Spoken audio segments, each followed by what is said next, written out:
આ ભાજપની મળદા સરકાર જો કરદા પ્રથા નહીં નાબૂદ કરે, આ ભાજપની મળદા સરકાર જો કરદા પ્રથા નાબૂદ નહીં કરે તો આવનારા સમયમાં ખેડૂતોના ગળદા ખાવાય તૈયાર રહેજો. જો તમે કરદા પ્રથા બંધ નહીં કરો તો ખેડૂતોના ગળદા ખાવાય તૈયાર રહેજો.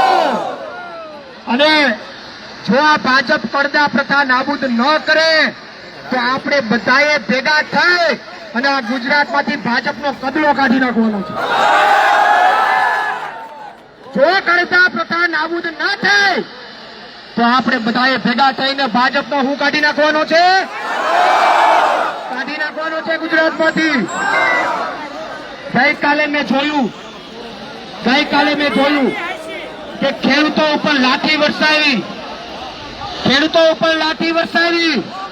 એ ભાજપને કહેવા માંગુ છું કે તમે ખેડૂતો ઉપર વરસાવી છે લાઠી, હવે તમારી શરૂઆત થઈ ગઈ છે માઠી. તમે વરસાવી છે લાઠી, હવે તમારી શરૂઆત થઈ ગઈ છે માઠી.